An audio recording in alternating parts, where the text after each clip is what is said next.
हर उपवास कोई साधारण कार्य नहीं होता। ये केवल खाना छोड़ने की प्रक्रिया नहीं, बल्कि आत्मा को शुद्ध करने, मन को स्थिर करने और परम ऊर्जा से जुड़ने का प्रयास होता है। व्रत का मतलब है संकल्प, और संकल्प में सबसे जरूरी होता है नियम। आज का हमारा सवाल बहुत छोटा दिखता है, लेकिन इसके पीछे छिपा ज्ञान, विज्ञान और भक्ति बहुत बड़ा है।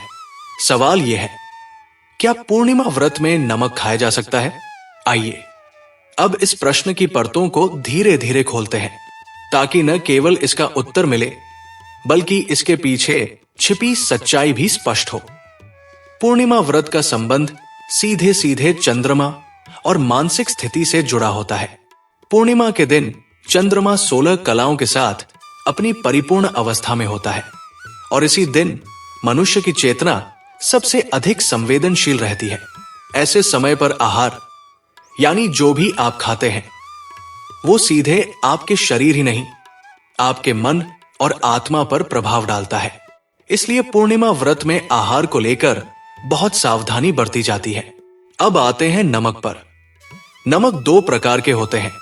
एक होता है सामान्य सेंधा नमक, जो पत्थर से प्राप्त होता है, और दूसरा होता है सामान्य टेबल सॉल्ट या आयोडीन युक्त नमक, जो समुद्र के पानी से तैयार किया जाता है। अब धर्मशास्त्र और आयुर्वेद दोनों के अनुसार व्रत में समुद्र से प्राप्त नमक यानी सामान्य नमक वर्जित होता है।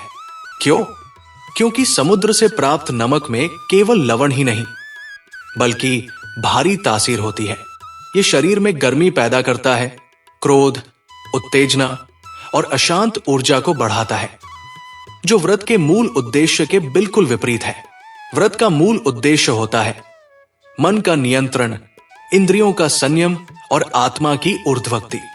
लेकिन सामान्य नमक इन सभी प्रयासों को बाधित कर सकता है। अब बात करें सेंधा नमक की, तो शास्त्रों में यह विशेष रूप से व्रत योग्य माना गया है, क्योंकि सेंधा नमक प्राकृतिक खनिजों से भरपूर होता है। इसकी तासीर शीतल मानी जाती है, और यह शरीर में ऊर्जा संतुलन बनाए रखता है। इसलिए पूर्णिमा व्रत में यदि आप फलाहार कर रहे हैं, जैसे साबूदाना, आलू, कुट्टू, सिंघाड़ा, तो आप उसमें सेंधा नमक का सीमित मात्रा में प्रयोग कर सकते हैं।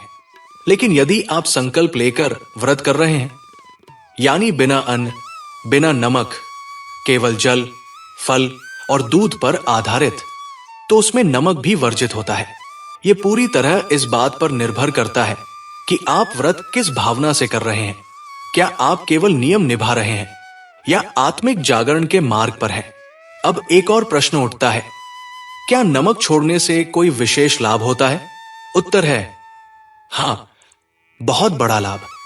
व्रत के दौरान नमक छोड़ने से शरीर में जल संतुलन बेहतर होता है, मानसिक शांति आती है, और सबसे बड़ी बात, स्वाद की लत से मुक्ति मिलती है। नमक एक ऐसी चीज है जो इंद्रियों को बांध कर रखती है। जब आप इसे छोड़ते हैं तो आपकी इंद्रियां नियंत्रित होती हैं, और यही साधना की पहली सीढ़ी है। कई योगियों का मानना है कि व्रत में नमक त्याग कर आप अपनी भीतर की ऊर्जा को ऊपर की ओर प्रवाहित करते हैं, यानी कुंडलिनी जागरण का प्रारंभिक स्तर। अब बात करें कि क्या व्रत में नमक खाना पाप है? तो जानिए, यह पाप नहीं, लेकिन साधना की गंभीरता में बाधा जरूर है। जैसे अगर कोई छात्र परीक्षा की तैयारी के बीच मोबाइल चलाने लगे, तो वो पाप तो नहीं कर रहा, लेकिन परिणाम कमजोर कर रहा है। उसी प्रकार व्रत के दिन यदि आप सामान्य नमक लेते हैं, तो उसका पुण्य भी कम हो सकता है, और शरीर पर प्रभाव भी भारी पड़ सकता है। यदि आप पूर्णिमा के दिन नमक त्याग कर चंद्रमा की रोशनी में केवल 1 गिलास गंगाजल पीते हुए सोम सोमाय नमः इस मंत्र का जाप करें, तो आपके जीवन से मन के विकार, अस्थिरता और नकारात्मकता धीरे धीरे विलीन होने लगते हैं। पूर्णिमा का दिन केवल उपवास का दिन नहीं, ये आत्मा को ब्रह्मांडीय चंद्र ऊर्जा से जोड़ने का दिन है। तो सोचिए, क्या केवल स्वाद के लिए उस ऊर्जावान जुड़ाव को त्याग देना उचित है? अब निर्णय आपके हाथ में है। आप सेंधा नमक के साथ फलाहार कर सकते हैं, या बिना नमक के पूर्ण शुद्ध उपवास का अनुभव ले सकते हैं।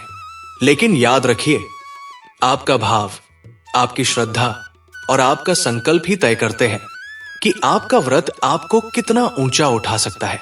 अगर ये बातें आपके मन को छू गई हों, तो कमेंट में जरूर लिखिए, मैं पूर्णिमा व्रत की शुद्धता को अपनाने का संकल्प लेता हूं। और अगली पूर्णिमा से नमक छोड़िए और आत्मा की मिठास में खो जाइए।